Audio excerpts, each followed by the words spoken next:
I might need it down a window or something. Yeah, I think so too. Hey everyone, we are back. So today Jerome and I are on the same side. I don't even actually know where I'm parked, but yeah, somewhere here. You don't know where you are? Oh no, I never know. It's true, I never know. What, you just click around until you find it? Yeah, I don't even click around. My car is that old. You can't click that thing. No, I like buckets. Hey Louisa, look who's here. Jerome is here. Oh my goodness. Can you hear us better now? Because I know when my phone is like that, you may not hear it. You say you like buckets? Mm-hmm. What you mean you like buckets? Like I like, old cars, and not like, fancy old cars, but like old car. But like an old car. Mm-hmm. So it needs to be old. Yeah, like I really prefer cars that are born the same year I was born. The same year? Mm-hmm. What was that, 1988? Mm-hmm. So I like the 89, 88 models. Well, 88, that's a good number. Mm-hmm. I like it. That's abundance, right? 88? Yeah, and when you divide it into it becomes 4444. That's why I have the 44, yeah? That makes sense now. Mm-hmm. And then I'm born on the 22nd, so 2 plus 2 is 4. I didn't know you were so into numerology like that. Oh, I know a lot about numbers. Hey, Louisa, you want to join us? I know a lot about numbers.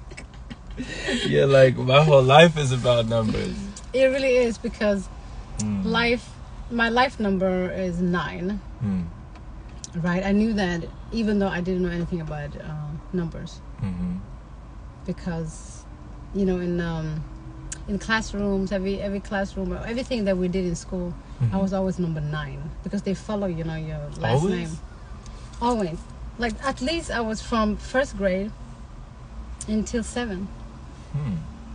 You were number 9. Always. Because we had the same class. It was the same people, right? And everybody is, alphabetical. So I always end up at number 9. Sometimes I go up to 8. Go up to 8? Yeah. From 9? What did that mean to you? That's because of somebody else was in the class. No, but what did that mean to you that you were always number 9? Oh, what it meant to me, yeah, I kind of became attached to the number after that. Not attached, but it was like it got my award, or like my attention. Like, oh, number 9, I see it everywhere. So now you can't not see it. No, so you would be doing the reading, right? Because I can't see. Yes, you can. No, I can't see. You said from you here. see it everywhere. Didn't you just say that? How can you not see? You drove out here. Yeah, I can't see the text from there. When you drive, do you wear glasses? I should, but I don't. Big things, but I don't see small text. Okay. And especially when I'm tired, like today, I'm so tired. I haven't slept. So you're farsighted. You see beyond. I don't see far. Beyond. Yeah, I can see you too. You can't see it? No. It's black screen? Yeah, just the black screen. Yeah. Sorry. We can see you. Yeah. Okay, Daniel, if you want to join us, Luisa cannot see us. Maybe if he joins, he can see, right? And I can see. Yeah, let's see. You have to join. I don't know if you're on top of the tree or You whatever. see how demanding she is? She said, you have to join. You heard it? I didn't mean it that way. She said, you have no choice. I didn't mean it like that. Hey, Skip, I see you. Oh, man. You But see? he said, your wish is my command. It works, But let's see. Oh, my goodness. What's up, man? What's up, guys? Hey, Daniel, I can't see Daniel either, so I No? will go because not fun for me here, just a black screen. Oh, man. Okay, Daniel, you join me. Bye bye. Love you all. Instagram been doing that, right? Is it because I go too much live? I like your hair today. Yeah, I just gave it a good wash, and I'm getting ready for the trip here to Atlanta with the fam. They should be getting here soon, so I wasn't gonna hop on for long. I'll probably just leave you guys to it. I was just gonna give Luisa a little company there. Man, blessings. Thank you. Blessings, brother. I will see you next week. Yeah. We're gonna have a good time over here. Hallelujah. Yeah, it's gonna be fun. All right, guys. I'll leave y'all to it. I don't know how to exit this, but You can click on. Yeah, I don't know. I'll just leave and rejoin. It ain't that hard. Love you guys. It's good to see y'all. Right, fam. Ah. Much love. Describing something for someone is not nice, loving. Now you see, I can read a little bit because I can see everyone. Yes. So yeah.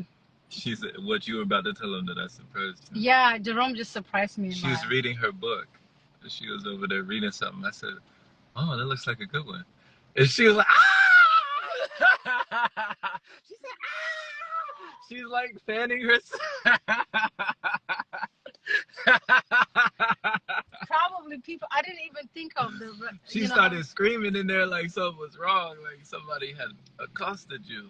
Yeah. You I wonder like, what they were thinking when they heard me I don't know scream. what they were thinking, but you was making a scene in there.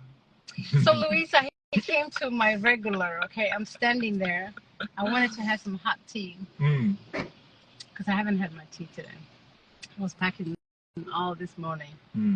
I don't know, for some reason I woke up and I said pack, and I always do the last minute. Always. For some reason it feels like I know what I need the last minute, but if I plan like 3 days ahead, never. So yeah, last minute. That's a lot of absolutes. You're like, I always do this, I never do that. But that's the truth. Like I say, I always come here. That's the truth. Well, then that's why I found you there. Yeah. You always there. So I'm always here, and Jerome just came here. Because she's always there. Yeah. So how could I not find you? Yeah, that's funny. She was like, how did you know? How did you know I was here? Yeah. I remember my brother used to tell me, like, if somebody wants to kill you, they will find you. Because I always, He said that? Yeah, because I always used to find a cafe, and I would be on that spot. Your brother. If someone wants to take you out, he said it would be a simple matter. Why would he tell you that? Because he didn't understand that I could go back to the same. Oh, like, why are you still going back to the same cafe? To the same, okay. Yeah. So everywhere I go, like, let's say, like, now when I go to Minnesota, I will have my, like, regular cafe. It could be like 10 other cafes, but I will find one that you will stick to. And that will be the one. What would be the deal breaker for the cafe that you would never go there again? I haven't had that problem before, but like for me to choose a cafe, it has to be very local. It has to be natural. It has to be like very local. Local and natural. Even though this is Starbucks, this is the most local I can come to. You know? Local and natural. You know what I mean, right? You guys know what I mean. Like, let's say if I live in this little, I came from Norway, so we always, it's like small little villages. So if it's a cafe there, you know the owner. Okay, and they know you. Everybody knows everybody. That's how you like it. So if I go to a big city, I would have to find a little cafe that everybody knows everybody. Is this the feeling, you know? And why is that feeling? Why has that always been important for you? That everybody knows everybody. It's kind of like the community feeling. Okay. It's a community kind of feeling. I really believe that, human relationship is important. And, back in the days, it's like I was there. But yeah, they used to, borrow things from their neighbors. Now neighbors don't even talk to each other. That's true. That's true. I've seen plenty. I've been to several friends' houses where I walked the neighborhood and met people that they never met before. And they were living right next to them, right next door. They didn't know who that was. I was like, yeah, did you know so-and-so? They're like, who? They don't know. They don't know each other. Why do you think that is? I think we just don't have that community feel anymore. But you're bringing it back. Yeah. Like in a cafe, you can find somebody. Everybody that goes to those kind of cafe must be people that are also seeking for that, community kind of. Because you can go to any cafe and then just like these big cafes are like somewhere that you go in and out to get coffee, right? I don't even drink coffee, but I go to a cafe because I like to write in cafes. I like to see the same faces. Yeah, it's. And it's not like Groundhog Day. What is that? Is that a cafe? Like no, the Groundhog Day is like the same day over and over again. No. Like Groundhog Day. No, because in these cafes I will find some people that are actually reading the newspaper, like the actual news, right? I will see some people that work there for a few hours and then they leave.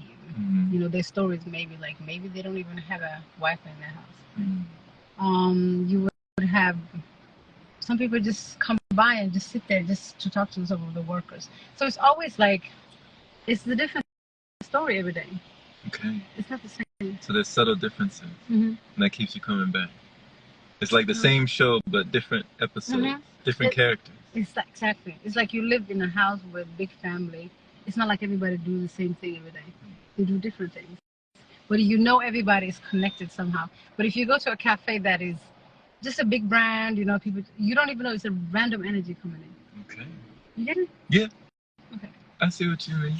I see what you mean. Near Magic the Horse, Luisa's asking if the Starbucks is near Magic. I don't think this is near Magic. Magic is somewhere else, right? Yeah. It's not far away from here. Is he gonna miss you, Mike? They gonna miss you? Yeah, I haven't even told anybody. You haven't even told Mike? Come on, Mike's the main man, right? I know. Sometimes, you and Mike, y'all got it. Yeah. Sometimes what? Sometimes, you just don't tell. Dang. She said, I'm gonna just skate off into the sunset. She said, I'm gonna ride off into the sunset. Oh, not everybody. Yeah, my leaving is pretty silent. It really is. I've always been like a spontaneous mover. I could be, with you someplace today, and the next day you hear me move across the country. So wherever you stay, you have a routine, you have a ritual. But whenever you leave, it's spontaneous. They never know. It's like me creating my own moments, right? So wherever I go, I find that little community. I create it. Does that make sense? Like, if it's not like a small little village that has one little cafe or something like that, I will make the big city. I will find that little city in that big city. Does that make sense? I don't know. Find the microcosm in the macrocosm. You find the little city in the big city. Exactly. Okay. Yeah. Okay. Exactly. Daniel said we need to do a spiritual drive-by. Yeah. we need to spin the block. He said spin the block, do a spiritual drive-by. So what we gonna do? Poor Mike, he said, poor Mike. See? Even Daniel said poor Mike, man. Why you doing that man like that? With y'all history. All the history between you, you just gonna leave with no notice. Don't send a card, don't send a letter, don't send a text, nothing. Yeah. I haven't even thought about it. You're so nice. I haven't even thought of it. I'm going to my sister first, and I haven't even told her I'm coming.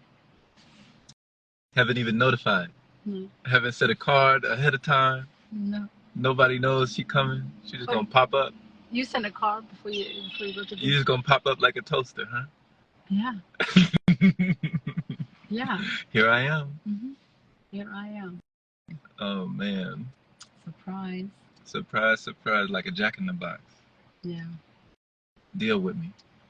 The world is big, You have to be some other places than in one place, really. Well, they did say they were waiting on you to come back anyway, right? Yeah, they were my family. Oh yeah. So he said Jerome. It's funny, huh? It's all her. I'm just. Who is? We carry Oh, they some of advertising them. crystals. Oh, The rarest crystals. Check out my Instagram feed. You be chopping down on people on the Chronic Network page who be advertising, cause Nabiha is a marketer. She knows about marketing. So when people we are marketers. so when people market and advertise, she be cracking down on it. I didn't know people did that on your lives though. Yeah, I didn't even know that either. But yeah, you can go ahead and market here, no problem. People want to buy crystal. What is your take on crystals? Carla said you a nomad. I got this one right here. This one's called Pranite. I remember the story behind that. Yeah, gentleman gave it to me. He said it reminded him of the sound of my flute. I got my flute in the back. Pranite. I thought it was fitting. Yeah, pranite. You know, crystals should just have a story behind it. You shouldn't just buy crystals to buy crystals. So this one has a story. Like this one. Yeah, I actually just carried it today. Does this one have a story? Yeah, it has it. Yeah, it has a story. Does that one have a story? Mm-hmm. I want to know that story. You know that story. What's the story behind it? You know that story. They don't know. Crystals, but yeah. These are trees. These aren't crystals. Yeah. This is trees, right? So I like to carry trees. Mm-hmm. Because that's wisdom. And the trees like you to carry them with you? Yeah. Trees, I see them as wisdom, you know. It's like me carrying my wisdom. This is more like, I use it as a telepathic phone. Mm. Whenever you want to phone in. Mm-hmm. Copy. Paging. Copy Ruby. 10-4. You said paging. Copy that. 10-4. You know, I didn't know about paging until last year or something. What? I didn't know what that was. Paging? Yeah.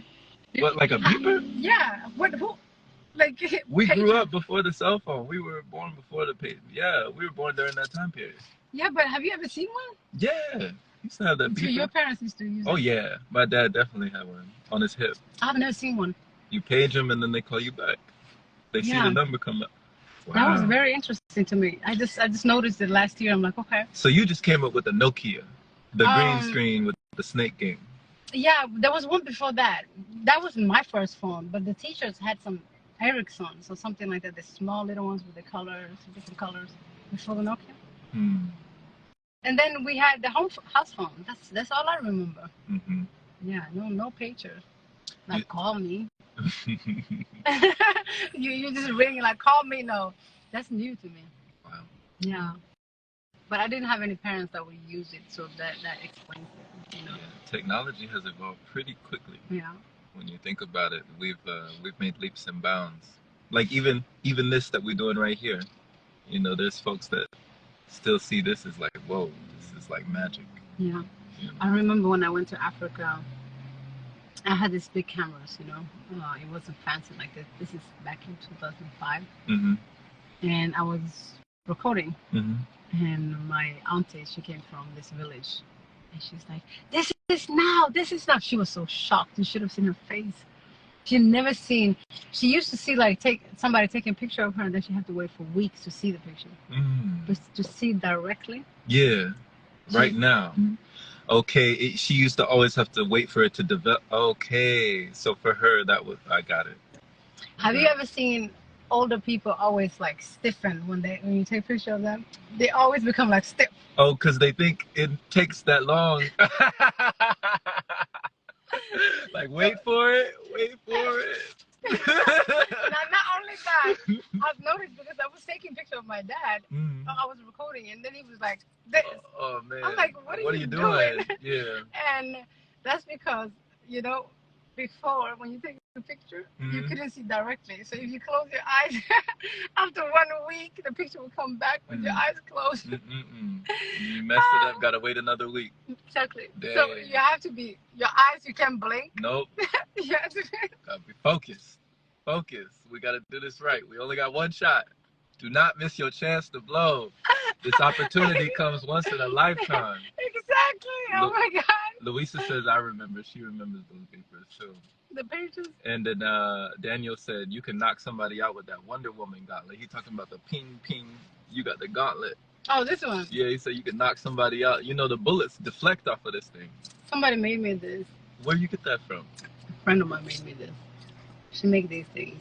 Wow, that was custom made. Yeah, everything I wear in my hair, it has a story. I don't just wear them because I think it's pretty or something. I don't even see it as pretty. It's a story. What's the story behind your chokers? These. Your chokers. Oh, these. Yeah. I used to wear when I was a kid. What's the story? The story is, yeah, what's the story? Why I put it? I don't actually know. I've been revisiting my teenage years. So you don't want me to touch it since you're talking about it? What's the story? Yeah, but the story is that I used to wear this. This is my... During your teenage years? So it just reminds me of early 2000s. Okay. So it puts me in that energy of early 2000s, like when I was a teenager. So it puts you in that energy, or it keeps you in that energy? It brings me back to that energy. It's not like, you know, I'm stuck in that energy. It transports you back to that energy. So you're like time traveling. Yeah, while I'm walking, I'm time traveling. You don't time travel while you're just walking? It's a serious question. You don't step into a different dimension while you're just walking? Because what is the feeling that it gives you to be back in that dimension? It's more of acceptance. Accepting myself. Those times I would say like I was myself, you know. Sometimes when you go back to your childhood, you can really find yourself. It's like there are some parts of yourself you just run away from. So when you go back to it, you can go back to it with more acceptance. So you felt the need now to go back to that part of yourself with more acceptance. Yeah, I don't think I felt the need, but it just automatically happens. So I didn't go, like I went to Target and I saw these things, right? I didn't even know they sell them anymore. But since 2000s are coming back, that's when I found it. You see? Like Daniel and I talk about it, like this becoming vintage. And it's just like 2000, so yeah. It brings me back there. And by reconnecting to that Nabiha, because you say that was your real Nabiha, for some reason you feel like that was your true self. Yeah, I think the younger we are, the more we are true, natural. Because the older you get, the more you accumulate. You feel less natural today than you did back then? It's more to take off to get back to where I was, yeah. What do you have to take off? So you don't think like I accumulated something when I was 15? Yes, I did. Like I've experienced huge changes, right? When I was 18, the same thing. 20, the same thing. Yeah. So I'm not myself as when I was 13 or when I was 10. Okay. So you have more to take off emotionally, but you put on things physically to reconnect with the you that has more to take off. Yeah, I have even like some sense that can remind me of time. Right, so you can go back in time with some type of memories, you know? Just like, you know how these psychic people say like, okay, do you have a picture of that person, or do you have something of that person, something, just to remember something, right? It's the same thing. You can have a scent, you can have a item or something that will remind you an era. Okay, that's like I think that guy had that power. Yeah, there was one guy in the Nobody People book that had that power. I forgot what they called it. Telemetry, where you can tap into an object or an item and go back. You can touch something and it can give you that feeling. We all got that ability. So when you said these psychic people, are you not talking about everybody? I'm talking about everybody. Everybody's psychic. You don't think so? Because when you said, oh, you know, these psychic people, you're not talking about everybody? Yeah, no, I mean like the ones that practice more. The ones that study how to be psychic. Like these medium, what do they call them? People that do, you know, talk to the dead people, whatever they think they're talking to. A medium. Yeah, I think they just practice and practice, or they trust more of their abilities. Most of us don't trust ourselves. So they're more clairvoyant because they trust? Mm-hmm. You don't think so? Mm. That's the only thing that's different. They trust their ability while you are saying you're crazy. Well, that's like Tutu. Yeah. He was more powerful because he trusted. Exactly. You see so many books we read, I can't even remember them. You remember them all. They're inside you. Yeah, and she goes through these books. I was seeing her read a book today. She said, no, I had to finish it. She said, it's like a meal that I had to finish. I started the meal. I can't stop. Yeah, now when I was packing, my luggage is just so heavy. And I'm not even taking so many books. Mm. But it's still heavy. And I'm like, oh, I want this one. You feel like a bag lady? Oh, yeah.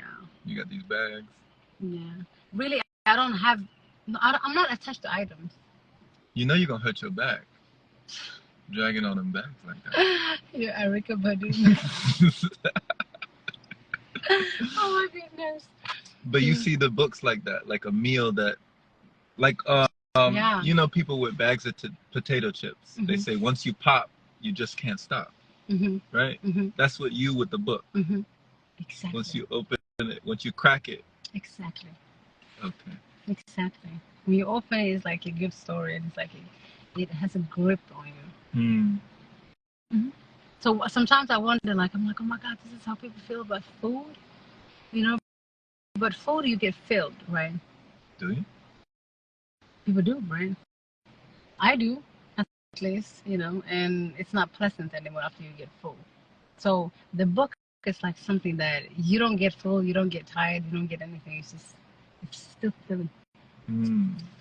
So it's not filling, it's fulfilling. Mm-hmm. It fulfills you. Yeah, exactly. It's fulfillment. Mm-hmm.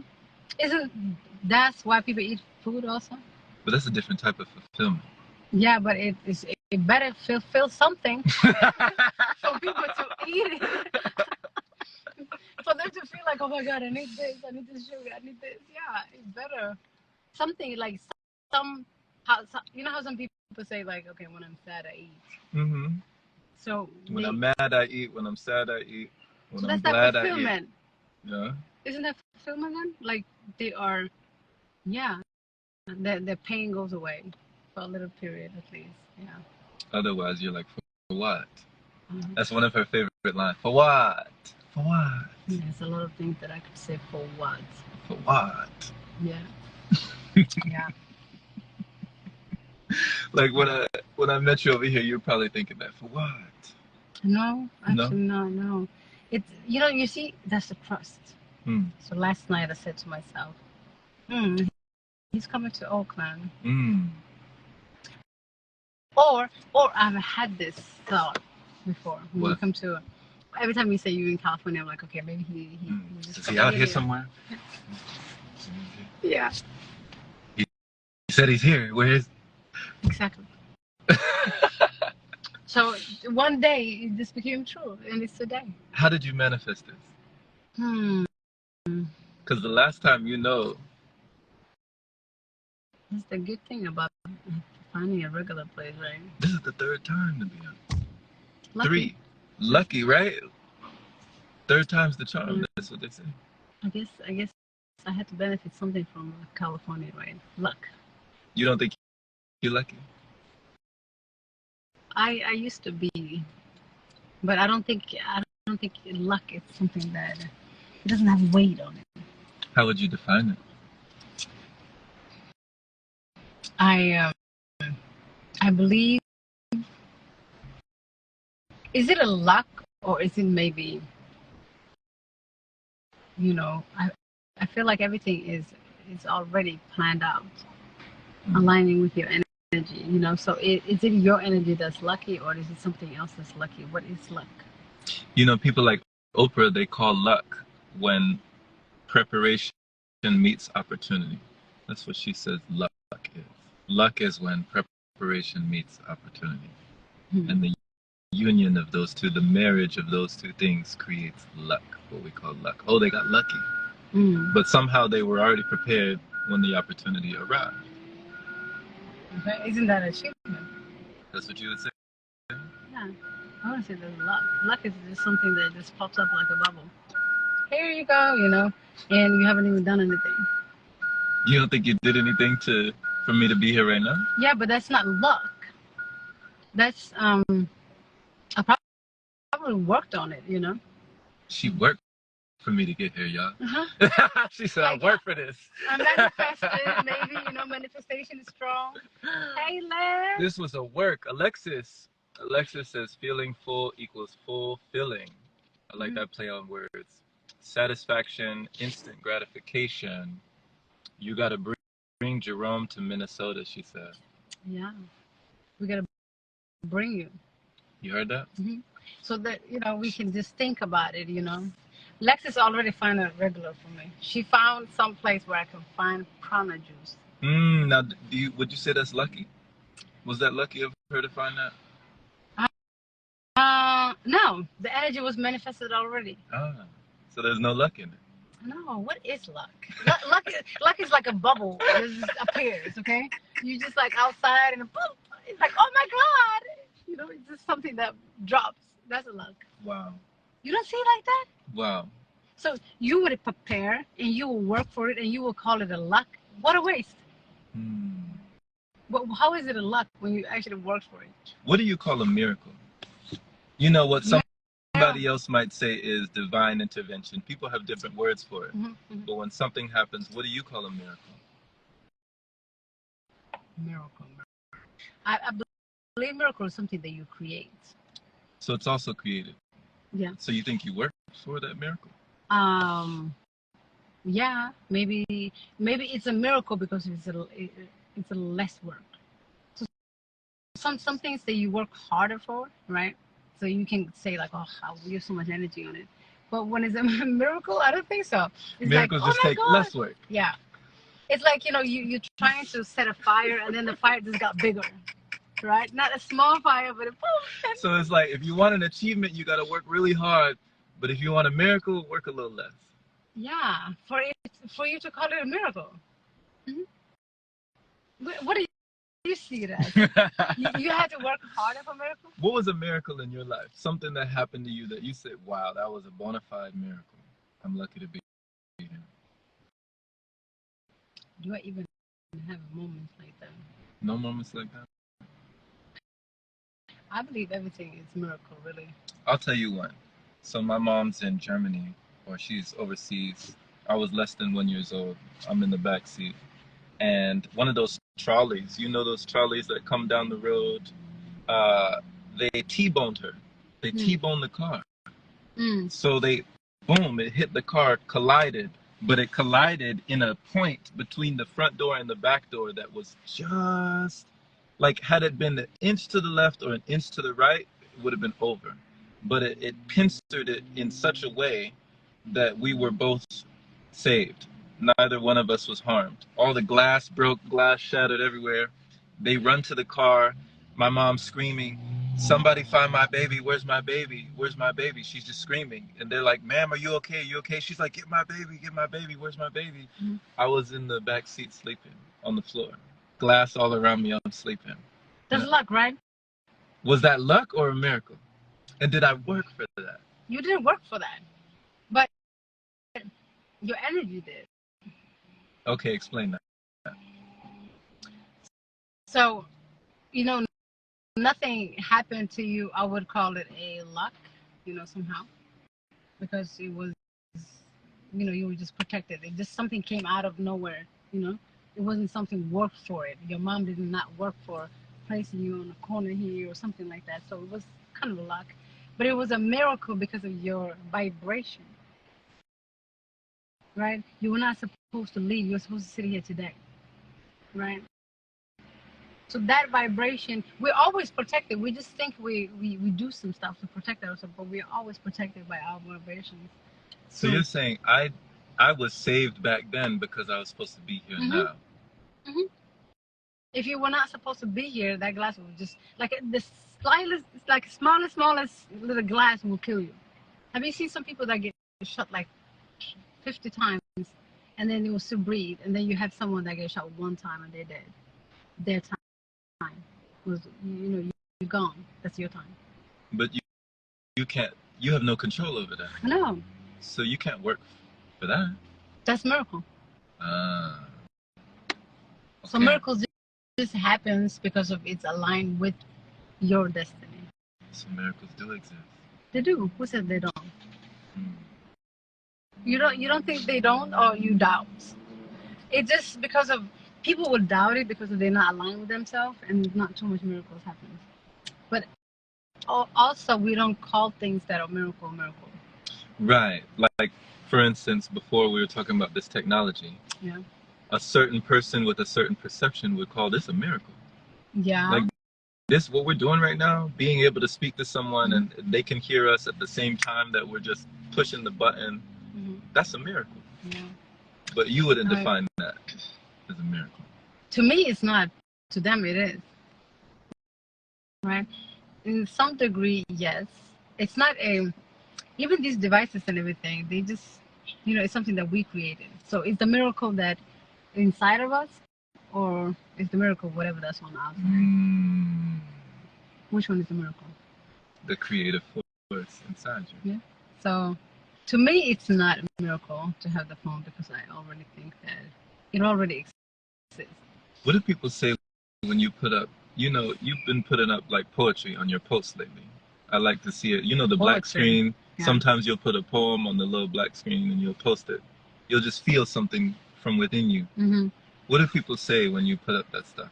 Like, do they talk about that creative force that's within you to be able to come up with that?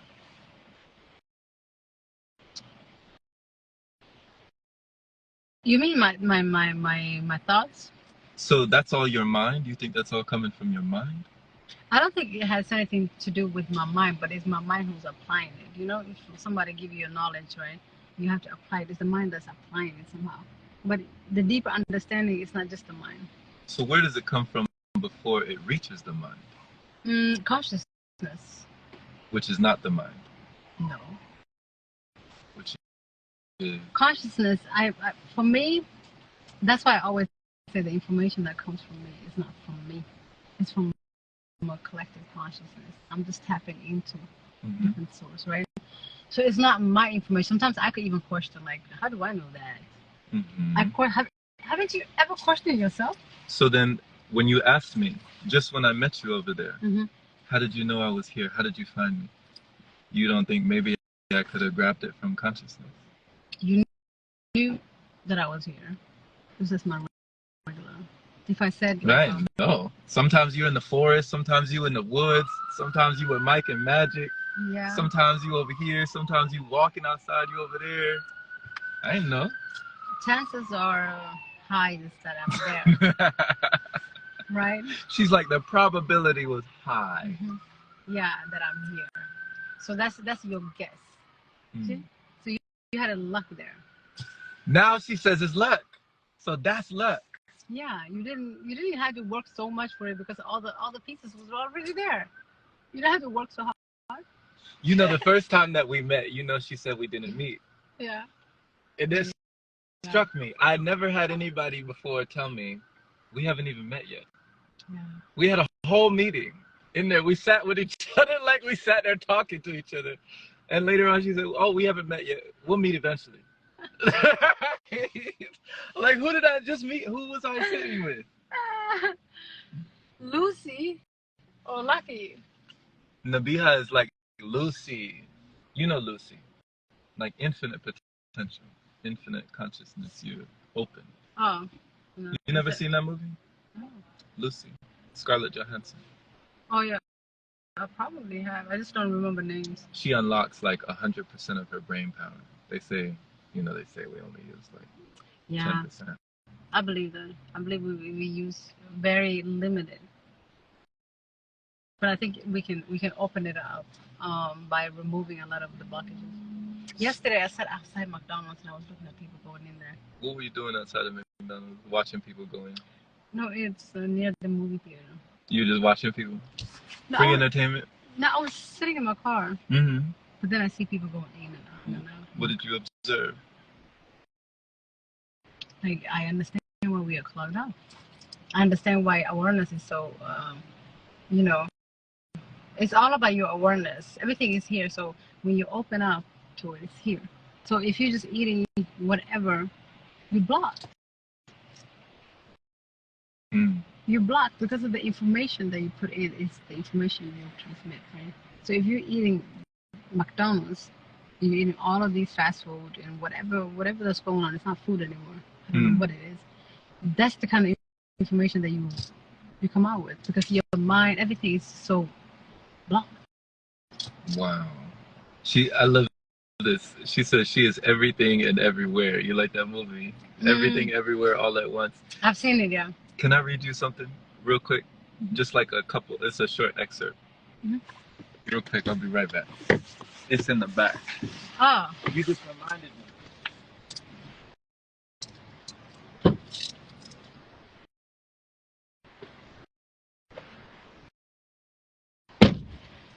You getting chilly? Yeah, but it's fine. I love it. So you just reminded me of this. I started this book a little while ago, and this first little passage made me pause. So this book is called Fast Food Nation. Okay. Now check this out. Okay. It's only these two little things. So Cheyenne Mountain sits on the eastern slope of Colorado's Front Range, rising steeply from the prairie, overlooking the city of Colorado Springs. From a distance, just picture this, right? From a distance, the mountain appears beautiful and serene, dotted with rocky outcroppings, scrub oak, and ponderosa pine. It looks like the backdrop of an old Hollywood Western. Just another gorgeous Rocky Mountain vista. Yet Cheyenne Mountain is hardly pristine. One of the nation's most important military installations lies deep within it, housing the units of the North American Aerospace Command, the Air Force Space Command, and the United States Space Command. And during the 1950s, high-level individuals at the Pentagon worried that America's air defenses had become vulnerable to sabotage and attack. Cheyenne Mountain was chosen as the site for a top-secret underground combat operations center. The mountain was hollowed out, and 15 buildings, most of them 3 stories high, were erected amid a maze of tunnels and passageways extended for miles. The 4.5-acre underground complex was designed to survive a direct hit by an atomic bomb. Now officially called Cheyenne Mountain Air Force Station, the facility is entered through steel blast doors that are 3 feet thick and weigh 25 tons each. Now let me just skip over here. So all of that stuff, right, for this facility. 1,500 people work inside the mountain, maintaining the facility, collecting information from a worldwide network of radars, spy satellites, ground-based sensors, airplanes, and blimps. The Cheyenne Mountain Operations Center tracks every man-made object that enters North American airspace and that orbits the Earth. It is the heart of the nation's early warning system. It can detect the firing of a long-range missile anywhere in the world before that missile has left the launch pad. This futuristic military base inside the mountain has the capability to be self-sustaining for at least 1 month. Its generators can produce enough electricity to power a whole city the size of Tampa, Florida. Its underground reservoirs hold millions of gallons of water. Workers sometimes traverse them in rowboats. The complex has its own underground fitness center, a medical clinic, a dentist office, a barbershop, a chapel, and a cafeteria.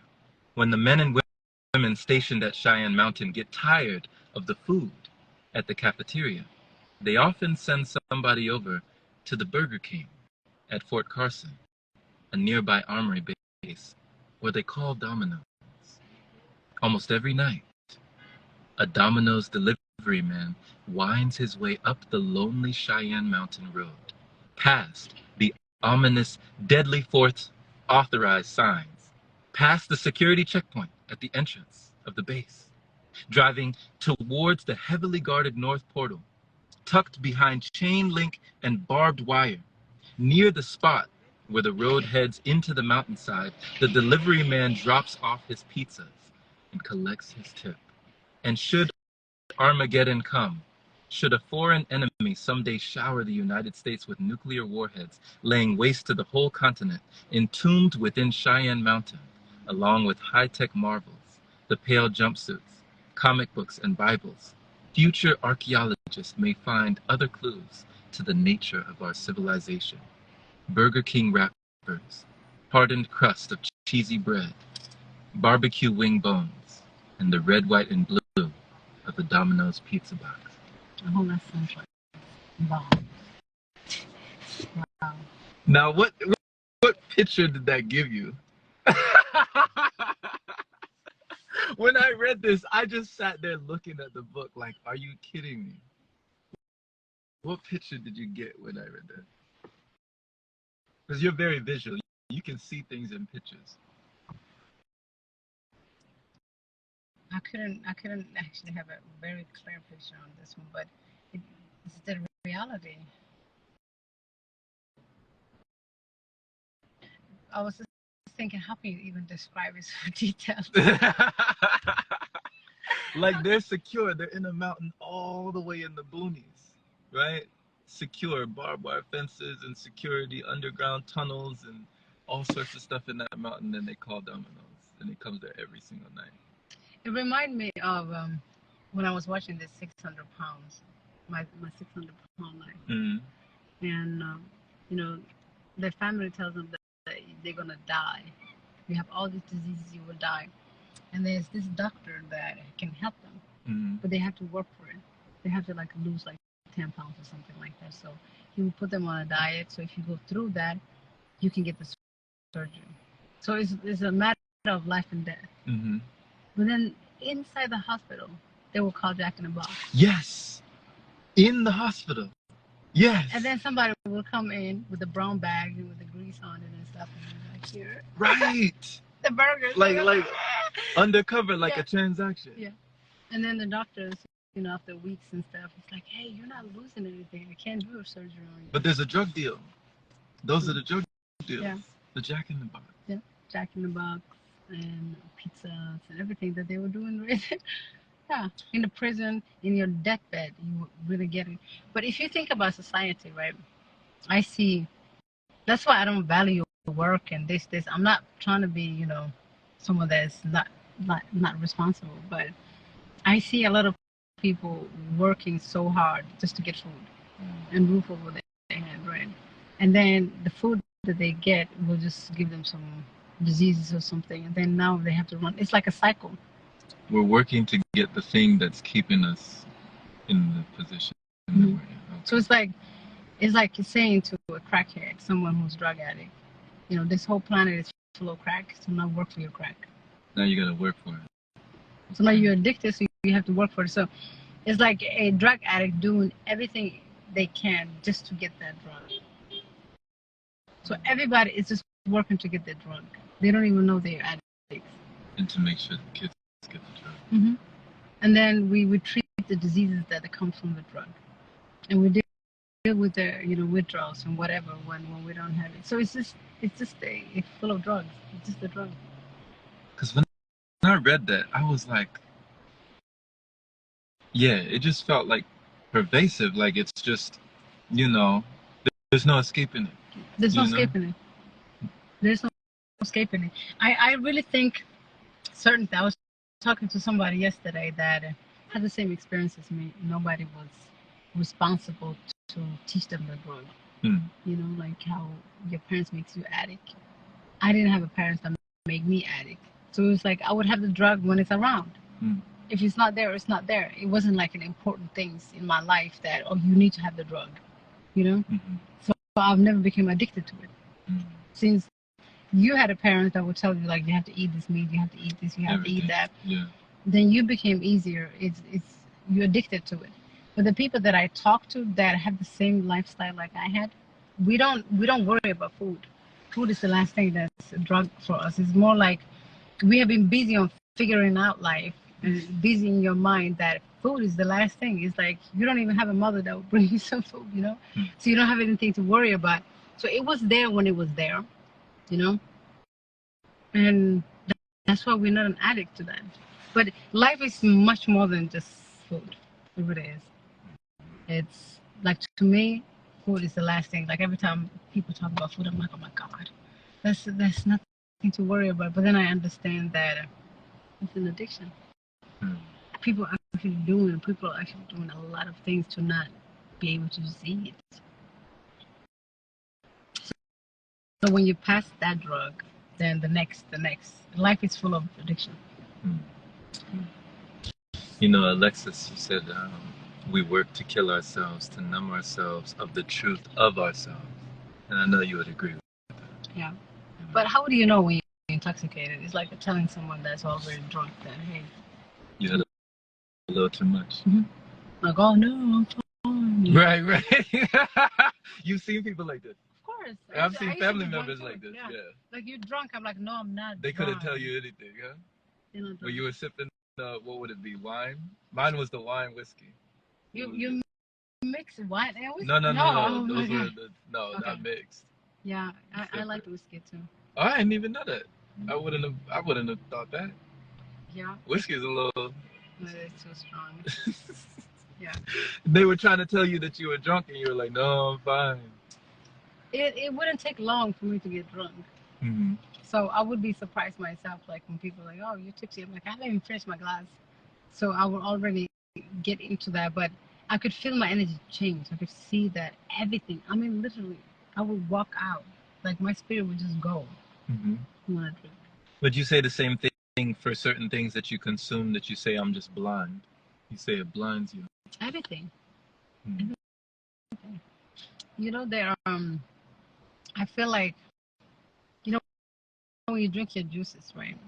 I don't think your juice is supposed to fill you up, and you're supposed to be full, because that's when you get that blurry, and you get, you become whatever the juice is. You're like a container. So whatever you put yourself in, that's what you become. Like water. It takes the shape. Exactly. Okay. So when I drink juices, I make sure that it's not filling me, but it's just like, kind of like my body absorbs it. Does that make sense? Like it goes into the streams. That's it. But if it goes down and I have to pee and stuff, no. So you don't want it to go deep, but you want it to penetrate. You want to be penetrated, but not deep to the point where it goes down. Exactly. Got it. Yeah. So.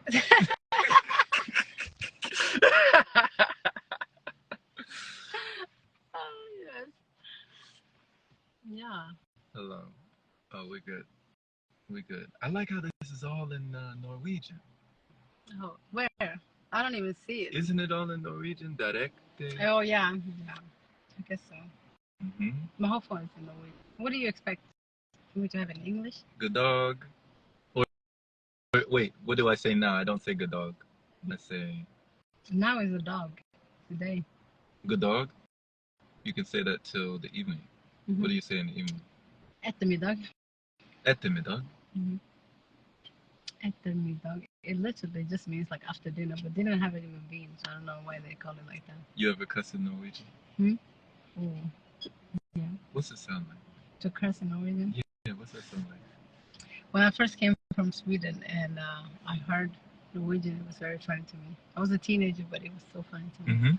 They sound so weird. What they sound like? You want me to curse? Yeah, in Norwegian. I'm not gonna understand it. Oh my god. Fawn. Fawn? Fawn. Fawn is a curse? Fawn. Yeah. That sounds like fun. Yeah. Sounds like fun. Yeah, it sounds like fun. But if you say fawn, that's not good. No. Oh. Yeah. It means F word even. Fawn? Huh. Oh my god! You said it right. You're fawn. Fawn. Yeah. Wow. Yeah, fawn. You know, when I was in Switzerland, these girls were like laughing at me. I was playing my flute on the street in Switzerland, and these girls were speaking in French, Swiss French. But they were like laughing at me and pointing at me and teasing me, but it didn't penetrate me. It didn't pierce me because I didn't perceive it. It wasn't like, I didn't understand the language, so it didn't do anything to me. Really? Not even the body language? No, I could tell. you know, they were looking, you know, but it was like the words that they were saying didn't do anything to me because I didn't understand them. So only words do something to you. I think when you understand the word, it's different. When you don't understand it, Interesting. you know. Not for me. No? For you, it's all energy. I really believe so because, you know, sometimes when I say like, you know, I have these autistic traits, I really mean it. Like I don't understand certain things, like how people put words together. Unless I see the energy and I can read it, I just can't. You know, words are just so empty to me. If you don't have like action with it, if you don't have any energy with it, it's just so empty. So empty. So you can be saying all the words like, and I understand it. If you no energy in it, you just know. So for you, it was the opposite. So you could see that these people are actually saying something. You could see the whole body language, but it didn't affect you because you didn't understand the words. Like you understand the words at that point because of the body language is louder. They could have been saying anything, right? But I knew that they weren't like, you know, they. You could feel it. Yeah, I could feel that, but it didn't sting. You didn't want to trust it because it wasn't your language. Is that what you feel? Why didn't you just trust your energy because that's the energy? You didn't trust it because it wasn't your language. You've been bullied before? Yeah.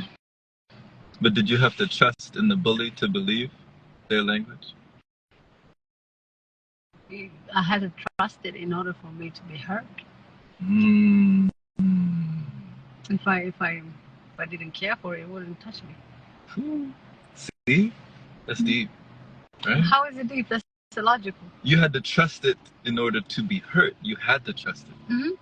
It's like that's why it's always like whatever that hurts you, it's not actually from outside, it's from inside. Because why would it touch you if it's not of you? It must be something that's already in there, and then someone else just like said it out loud, and it's like, oh my God, people can see me. That's the only way you can feel. See, that's kind of like what someone said. You know, someone went to a dog pound where they hold animals. And he saw all these puppies in these little cages. And the puppies like, you know, they're whining in the cage. And he said, man, when I looked at these puppies, you know, I felt so sad when I saw these puppies. And the guy said, you know, what made you feel sad? And he said, well, you know, it's because I saw the puppies. He said, well, the sadness one feels is one's own sadness. The beauty is with the beholder. So it was the sadness within him that he felt when he witnessed the puppies. Because, you know, when I go to these rescue animals and stuff, I don't go in there just to feel sad. I go in there and I feel happy because they're saved. Wow. So it's your perspective, you know, how you see it. But you can go in there and be like, oh my God, these little dogs are abandoned. And then you are the one walking away from them also. It's like, you must be sad. But you say someone saved these puppies. At least they are saved. They're in here. So it makes this sense that I can walk in there and be happy for them. But to just go back in their story where they were found, like they are still lost, that doesn't make sense. That doesn't make sense. Then I must have a perspective on those dogs, and that is just coming from me. Wow. You don't think so? That's a powerful perspective. Yeah, but that's the truth, though. Every perspective belongs to you. It doesn't mean that the outside determines what your perspective is. It's you who determine what outside is. So you're saying it has nothing to do with the external? No. The external just appears. It's there, but it always matches your energy. Always matches your energy. You know how some people always say, like, oh, I was in the wrong place. Oh, you were not. You were in the right place. You were in the right place. It's true. So I wouldn't even be able to, I wouldn't be able to be here if I didn't match your energy. You know, it wasn't you had that energy throughout this whole time when you were here. You don't think so? It's not like something that just sprouted last night when you were taking the plane. It was already there, right? You don't think so?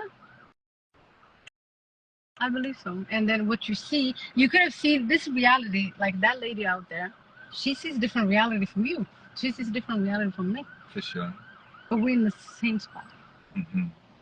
It only depends on your perspective, how you see it. Maybe she's, maybe she don't even like this Lucky's. Maybe she don't like this little place. So when you get to Minnesota, what do you feel like is the reality that you're gonna be seeing, or what reality do you want to see? We always like to go back in time. And sometimes, some moments happen and you are in that blissful or whatever. We always like to go back in time. Mm-hmm. So I'm trying not to do that somehow. I grew up in snow, and I haven't seen snow in 7 years. So I've never thought I would look forward to snow, but that's one thing I'm looking forward to. Mm. I'm looking forward to the cold weather, believe it or not. To look a lot like Christmas. Not only that, it's just that it would bring me back to a time where, a time I want to go back to somehow. Yeah. Snowy time. Mm-hmm. And not only that, even the summers are similar to where I came from. So I'm learning to appreciate the four seasons. We really, how someone is like, oh, I like tropics, I like, the sun. I don't like one thing repeating. I like the spring, I like the winter, I like the fall, I like all of it. Mm-hmm. Spice of life. Yeah. Spice of life. Louisa calls you the Oracle. Oh, him? Me? I think that she talking to you, no? If y'all have any questions, drop them down below. Yeah, please and do. Nabiha will answer them. Wink means wink. No, wave. Wave. Link. Link. Linked. Linked. Yeah, please ask if you ask any questions you like. We're here. We're here for you. I mean, we just talking. We right here. I even forgot we were live. I'm like talking like this. How you forget? not completely forgot, but yeah. It slipped your mind? Yeah, somehow. She like, yeah, you Nabiha. See? She said you. She talking to you. Aww. The Oracle. What does that mean again? Something like that. The prophetess. You prophesying. You lay out your own prophecy. I really wonder what we call oracles or what we call this and that. I really believe that it's a big consciousness and we're just different devices. I can see that. You tapping into your technology. Yeah, I think we're just different devices. I'm just tapped into different things. Or there are so many things that people know that we just don't share. Plenty. Yeah. If we were sharing more, I think we would put this picture together a little bit more. If we did. I agree. Sharing is caring. So our first question of the day, living legend, do you smoke cannabis? Oh, no, I don't smoke cannabis. I don't recommend anybody combusting no cannabis either. I have nothing against it, but I don't smoke either. Yeah. I have nothing against it either. But, I'm against people burning the plant itself. Back in my younger years, when I tried it, it made me very paranoid. Because I'm the personality that my energy is usually up here. Cannabis would put me down to a level that was very uncomfortable. So I would feel paranoid. I couldn't, I was always worried about things. While other people around me were very relaxed, very chill. They could even drive on it. I was like very frantic. Like, I couldn't drive on that. Nope. So we didn't agree with each other. Yeah. Yeah, if you smoke and that's why you ask the question, just be responsible. Meaning that I really think that the cannabis plant is a feminine plant, and feminine plant will really, it will have you calm down. It will sit you down. So if you want to be productive and you want to, do stuff, don't smoke. Feminine plant. They do call it Mary Jane. It's a very feminine plant, and it really have you down, like not down, but it will sit you, and then it will have you reflect, on your emotions. So if people like to meditate and smoke, you can do that, but then since we humans just don't know when it's enough, you shouldn't you know, try to find that bliss without any external. Yeah, that's what I would say. So you don't need to have inhalation to go into meditation? No, no. You can find that high on your own. Life is a psychedelic itself. Okay, you can ride this psychedelic thing. It is. You don't think life is trippy? Yeah. Yeah. I know you were tripped out in there when you turned around. You was like, I must be dreaming. I still think I'm dreaming. She thinks he's a dream every time we're together. They said, Louisa said, you open realities now, Jerome too, but it's different. He facilitates the process. What do you mean by that? What do you think she means by that? She has to elaborate. Yeah. Can you elaborate, Louisa? Living Legend says, ever done ayahuasca? No. Haven't done ayahuasca. No. Mother Aya. I've tapped in with Mother Gaia, but not with Mother Aya. That's what they call it? Aya? Maya Aya?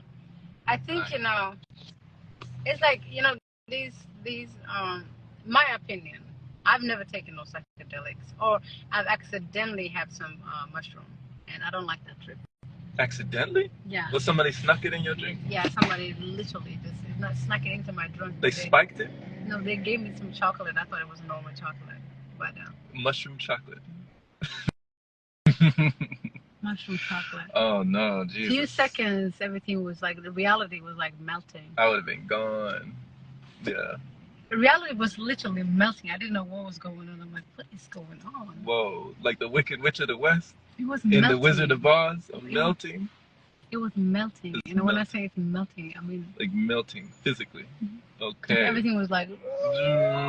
yeah. And I had to go inside this little dark hole. I felt like I was a mushroom. Yeah, I was under my cover. Like a little fungi inside the darkness. How did you get out? I just had to wait until it was over. Oh. Hours. Hours? Till it sucks. How long do people go on those, right? Well, yeah, you usually don't sleep on it. It usually lasts for a while, depending on the dosage. And since, that was a micro, whatever it was. Since you took it in edible form, it hit your system real nice. How do people do that? They smoke it? Well, some people put it in a tea and they drink it. Some people straight up eat it. You know, it's different tinctures. Oh, I can't. She's like, she got chills. She over here chilling. Yeah. Yeah, you were right. He said, I used to smoke heavy. You were asking. You said, since he asked us the question, he probably is somebody who does. He said, yeah. Yeah. If you smoke and you want to just, you know, like stop smoking, maybe stop combusting. Doesn't sound like he wants to stop. No, but you can stop combusting at least. Combusting? Yeah, like, you know, burning it and then and smoking it. So like consume it in a different way that it's not going to harm you. Like when you burn cigarettes and when you burn marijuana, that's when it becomes harmful. Right, like I've heard, you know, they see people who smoke the regular cigarettes with the nicotine. They look at their lungs and they see that their lungs are like blackened over time. But then when the people who smoke cannabis on top of that, they see this green, filmy, kind of slimy stuff, the green stuff along with the black. So it's not just black, it's like green lining like the lungs. It's different. Oh, yeah. So there's a lot of the stuff. Oil, you know? Over time. For sure there's an accumulation, just like with anything that we consume, you would say that. Louisa says, how to be in a reality of food with family without eating? Good popular question. That's a good one. How to be in a reality of food with family without eating. Oh my God. Like sometimes I don't see that as a problem, you know, just go there and don't eat. She said, that's my solution, just don't do it. Just say no, huh?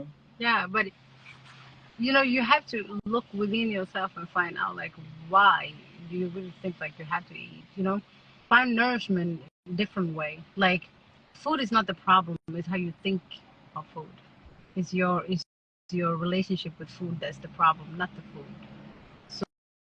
So you know, when you go into families, like, you know, some people are going to Thanksgiving now and people are eating, try to find your nourishment.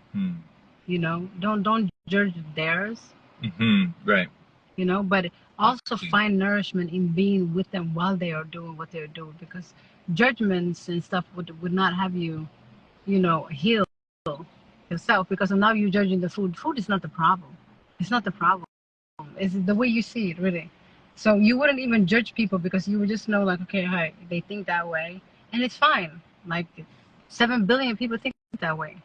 So just find your nourishment in everywhere you go, you know. Have your plate with you. It could be a laughter, it could be something, whatever it is. Right. Like right now, you know, this is always nourishing. But like we don't even know how much time has passed while we've been sitting here. Oh yeah. Because we just time travel, you know? So it's nothing that has to be forced. No. It's like you're nourished by it. You can just keep going. So yeah, I definitely agree. Find a way to be nourished without having to have something, you know.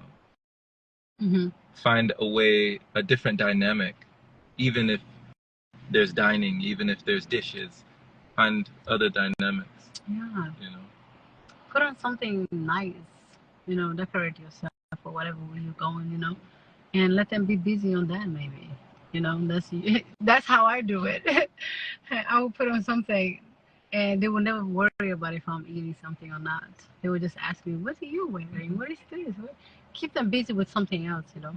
Or if you do have family that do get really worried and they just you feel the need to fake the funk, you know, you can just put something, a little something, stir it around, and usually people don't even say anything. They just want to know that you have something. You can literally just stir something around, not do anything with it, and then just conversate and just Especially talk. if you're skinny. Otherwise, they would be like, "Okay, you don't have no meat on your bones." But right, that was a big one. I would get that all the time. Yeah, I hear that all the time.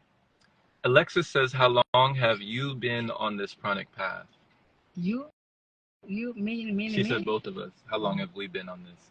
So I caught wind of it in 2019. I started my first pranic retreat in the beginning of 2020, and then I was in and out until, yeah, 2022, May of 2022. That was the last time that I had solids. So, but before that, I was still doing energy work. So it's been like there's been no destination. I stopped counting days a long time ago. I stopped trying to, you know, set bars and deadlines and standards and stuff. I just said, this is just my lifestyle. You know, this is just the way I want to live now. So yeah, I started in, I'd say 2020 is really when I started. How about you? Me? I don't think I'm on any journey. Yeah, right. She was saying she's always been on it. Yeah, she never left. I'm not on right. She wouldn't even say, yeah. For me, it feels like a path. I know for you, it just feels like life. It's regular. It's regular to me, but I came across the idea back in 2015. Well, way before me. Yeah. Yeah, I came in contact with Ellie Tom in 2016 or 17. Those 2 years, because not because of I was just starting anything, but because of somebody described me as him, and I didn't know that there were people out there that don't eat. It was just me. So I was curious, like, oh, he don't eat. I still haven't watched any of his videos, but I just know the idea that okay, he don't eat. That's good. So I just contacted him, and I was like, hey, so I won't die, huh? You know, I just wanted to confirm that. He's like, no. And at the time, I was doing the 40 days of water because I used to, you know, drink alcohol and stuff. Even though I wasn't doing any solids, I've never been anything that I like. But, you know, alcohol is not solid. And it used to help me eat the solid. So I would take a glass of wine and then wow, you had to get drunk to eat the solid. Yes. Wow. Jeez. So then it became a problem because of I can't even eat anything without having a glass of wine. Wow. And yeah, and just to accept that I don't need this thing. I don't have to force myself anymore. And now you still have that like feeling, that ceremonious, like a glass of wine, but you have it with a glass of juice. You still kind of have that. Yeah, I never had the wine as a ceremony or anything like that. You know, it was just a habit that you start. Okay. When you're young, especially in Scandinavia. And then I realized, oh my God, it makes me eat something, you know, because I could go like days and I'd be like, oh my God, what did I have today? Like, food would never be in my mind, never. So drinking was my way of eating, you know. So yeah, when did I come across this path? Elitom in 2016, 2015. Wow. Yeah, this helped me, you know, realize it's okay. I don't have to really. There was a time I had this boyfriend. He was a chef. Okay. Okay, so I said, whole year I would eat to gain. Who's gonna eat? The food is there, but I couldn't just eat. So it wasn't. It's not that I can just eat and gain. I just can't. The fact that I'm putting something in my mouth is like putting a rock into your mouth. Okay. You just, even if I'm dying and you say like, just nibble on this or whatever people say, I just can't. I have to develop a mental. You physically felt unable to do what so many people were able to do. Just like I cannot swallow a pill. I can't explain the fact that I can't. But I put the pill inside my mouth, it just comes back. It just comes back. I just can't do it. Wow. Same thing with food. Now, because you say that you just can't do it, would you call that a blessing or a curse? I used to think it's a curse. Now it is what it is. I used to think it's a curse. Everybody can eat. I can't eat. But I would never lose weight. And I won't gain. I will just be the same. But the time I think about like, okay, I need to fast, I need to do this, that's when I lose weight. That's when the mind gets in there. But when the mind's not there, it's no problem. No.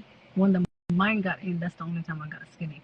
Wow. Even though I was the same kilogram, okay, I would be skinny because the mind is involved. Isn't that funny? Isn't it? Interesting. No, seriously. I would be the same kilogram, but if my mind is involved, I look skinny to people.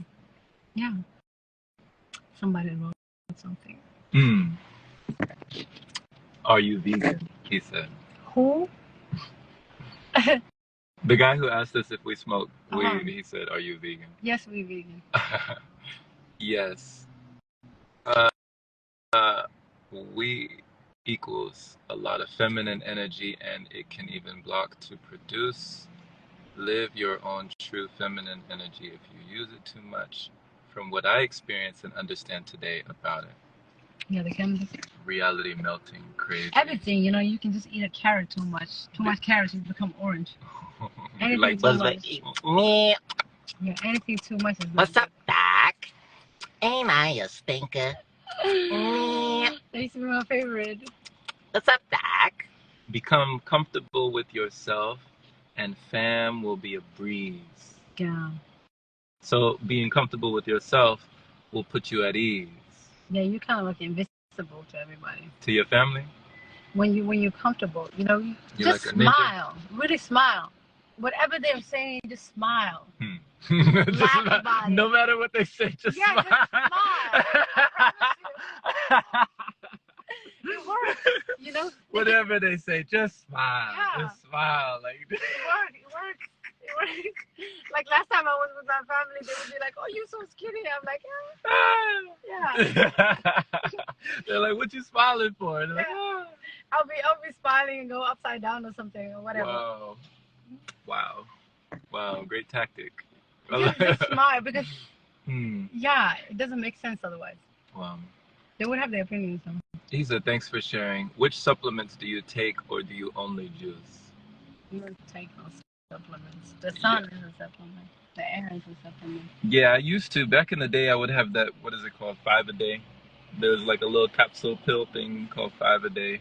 And then before that, there were like these little vitamins called Flintstone vitamins. Y'all probably know what I'm talking about. With the Fred Flintstone and Barney Flintstone. I love Fred Flintstone, but I didn't know they have pills. Yeah, they have vitamins. These little vitamins for kids in the Flintstones and stuff. And they had little, you know, the Jetsons and the Flintstones and all these little cartoons with vitamins to incentivize you to take your vitamins. Make sure did you take your vitamins today? Yeah, I never used to do any of that. I'm gonna tell you the truth. Never supplement, never vitamins, never go to doctors. Never like I have children, and when they get sick, whatever, it goes over. And the first time I moved in with people, people will be sick around us. And me and my kids will be fine. Yeah, we'll be fine. There's no supplement, there's no extra there, this. I feel like sometimes, when you get too much, it's like you're telling your body you don't know what you're doing. Right. I feel like it's an insult. Like you don't know what you're doing. And now I'm gonna put this little thing here. Whatever you put in is gonna create the problem because the people that I live with was taking all kind of supplements. And I'm like, please be easy on your body. Yeah. Like you think you're doing something good because of you just take all these pills and I need these greens and I need this. Everything is a clash. It's just a waste. Nothing will be registered. And we think we know better than the body. So it's like the moment you consume, you've already compromised the digestive system. And the body is like, I mean, it's kept you alive this long. You don't trust it to know how to keep you alive, or how to get you through. So without the NyQuil, without the Advil, without the Tylenol, without the, all these things. Isn't it funny they tell you like, because you need D vitamin because you lack sun. You need the C vitamin because of this. You need this. But why don't you just get it natural way? Why do you have to have a pill? You lock yourself in the house and now you want to get the sun inside yourself. It makes no sense. So go out in the sun. Okay, so since we don't put it on our skin topically, we want to put it in our mouth orally. We want to put the sun in our mouth instead of getting the sun on our skin. Everything is kind of working that way, yeah. Because when I went, the longest dry fast that I went was like 2 weeks. And that broke my perception when it came to the vitamins, minerals, and supplements and all this stuff, because I was like, if I'm still alive this long and nothing has gone into my body knows way more than me. Like, I had to admit, like, I've never known anything. Like, that was the most humbling experience ever. It was like, what do I actually know? I know nothing. Isn't that funny though? Because now when your body is like a whole on its own, you think something would happen, but you put bombs inside of you every day, and it just handles that. You really don't think it can handle? Like, I don't understand how some people can. You know how some packages you read and it's like thousands of ingredients. You just put it inside yourself, and then the bomb happening. Yeah. Isn't that more risky? The body fights that. The body fights bombs every day. Right. So for it to not, have these bombs and all these toxins, it would just thrive.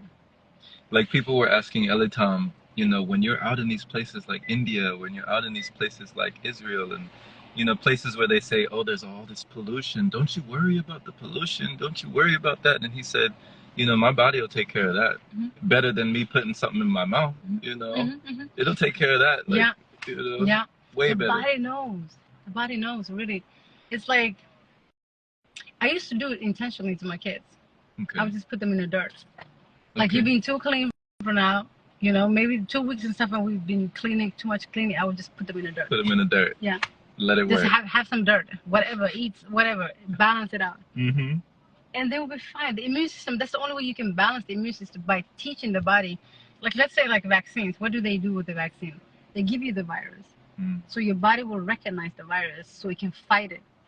Like, I've heard mothers, and you tell me this, when a kid has smallpox or chickenpox, that they'll put the kids together so they all get it, so that their body knows how to fight it off. Yeah, just get rid of it. Like, be done with it because you're going to get chickenpox. So they'll like intentionally have a sleepover with the kids that has chickenpox. Yeah, when my kid had chickenpox, I remember other women coming, oh, can they have a sleepover? Really? They asked you? Wow. Because you just want to be done with it. Get it over with. Exactly. But you see, the body will know, and then it will fight it. So these vaccines will give you all of these diseases, but artificially. So now your body will be addicted to kind of like this. You know how they say like every pill has another pill? Because one pill will create some kind of dilemma in your body. Okay. And then that symptoms you have to fight with another one. So you're making your body being dependent on pills and other external things, then it's fighting itself every time. So you think it's the solution, but it's creating the dependency. Okay. So it's like, let's say if it was a house, right, and the cleaner comes and she cleans the house, but everything she cleans, she put it on a corner. So the dirt is still in there. Yeah. She never cleans it out from the house. Still in there. On a corner. She just puts it on a corner, and that corner becomes like a rotten. That's where the diseases come. It's the same thing. That's like the colon, like the walls of the intestine and the colon, and we just put it in the corner. And we put it in the corner. And you know, I used to be one of those people that thought that my bowel movement today is from what I ate that day. You know, like oh, you know, I'll just go to number 2 and it'll be fine. No. And then I'll eat more and then put it on top and then go to the bathroom and then eat more and put it on top and then go to the bathroom. And it's like I was just pushing it in the corner. Yeah. You push it in the corner and it was just piling there. up. Yeah. And then instead of cleaning that, you would be like, okay, let's get another pill, and that pill would just like, you know, create another corner for you. You leave that little corner, but it goes to this corner, then this corner, and you create more corners in your just temple, and then you do. I don't know. I see a lot of people that are already dead just walking. I'm serious. Haven't you seen people that's like, they're not even fat, but you can see that all the bacteria that's on the inside. And then get out the Lamborghini. Yeah. Or they get out the Mustang. Yeah. Or the Ferrari. Yeah, the Ferrari with the cane. I have seen. That's why I like old cars. Yeah. So, he said, start my internal love engine. Yeah, smile. When you said just smile. He says, start my internal love engine. That's the acronym. Yeah, please just smile to your family, you know, because they're just a little concerned or something. And then if you get triggered, that means like you're not healed. Living legend, he lives in Germany. I was born in Germany. He says I don't know those Flintstones. I guess he doesn't know them. You know a Flintstone if you're from Germany. I know. We just have a different name for it. Plus, the sun is not out here like that, you know. He said in Germany they don't have the sun like that. You do. You just don't have it every time. Just embrace the cold when you don't have it. Alexis says, do you know that I love you? I love you too. She said both of you. Aww. He loves you too. I'm going to say it for him. Much love. Alexis says, they can't sell us the sun. We were programmed to believe that nature hurts us. It's scary. I've seen, like, you know, when people think it's dirty to be barefoot in the grass, but they can be in their dirty shoes. Like, there's nothing more dirtier than your shoes. You're in it all the time. But then you go to the grass, oh my God, it's so dirty, you know? We've become so artificial. Yeah, when I was at my family's house just now, my aunt Renee would always look at me. She's like, I don't know how you walk around like that. I was like, what are you talking about? She's like, barefoot. Like, how do you? I can't walk around like that. I have to have my socks on. The chick also went. No, she just doesn't like walking on the ground. She feels like it's filthy. She can't walk around like that. Even when I was sweeping the kitchen and stuff like that, she was like, how do you walk around barefoot like that? You know? Mine. But yeah, when I was younger, I always had those socks on, you know. Even it would get moist in there, it'd be nasty. And I just, later on, when I finally just stopped wearing shoes, who was I around that made me do that? Something struck me to go barefoot. Maybe it was a YouTube video or somebody I met that I just seen them just barefoot completely. And it kind of opened that door of possibility, like, oh, I can, it's almost like it just gave me permission to let something go that I was holding on to for no reason. Yeah. It said, I can actually just go barefoot. And then when I was in Vipassana walking in the snow, in the sandals, they called me Black Jesus. Because I had no shoes. I was the only one there with no shoes on. Yeah, I would call you Black Jesus in the snow too. We had a Jesus in my little town. We always have a Jesus somewhere. Every time that I've moved around, you know. But I've seen Jesus. Because I always talk to those people that people call Jesus. It's schizophrenic. Many of them are schizophrenic that people call. I don't even believe those schizophrenic things and stuff. It's just that someone have tapped into something and everybody else cannot resonate with it and they call them crazy. That's when you become crazy. But so it's the judgment of others that makes someone crazy. Yeah. Because now you don't fit in the box. It's like everybody's pointing finger at you. Oh, you're not in the box. But I've talked to a lot of people that are diagnosed crazy, whatever. They're not. They're not crazy. They first ensure, like, okay, are you one of them that will stamp them as a crazy? But then when they figure out that you're not, they'll be normal. Like the guy with the dog. that was out here. Yeah. What did you feel like connected you both? What do you feel like was the harmony between you two that made him close to you? You know, there are some mental ill, and then there are I would say traumas, life traumas. We all have our weaknesses. So I think for him it was more like he victimized himself. Like, I'm the victim, I need to drink. Or I'm the victim, I need to do some drugs. So you can either go that way, or you can, go inward and figure yourself out, right? So a lot of people go and escape with drugs or alcohol. And when you do that, you go far, So, but he got a good heart.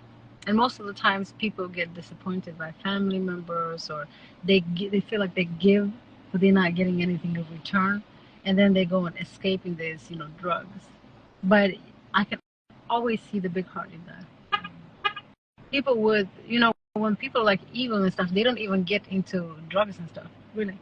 If you just go to the streets and check everybody that's addicted, there's something that's very vulnerable about them. You ever notice?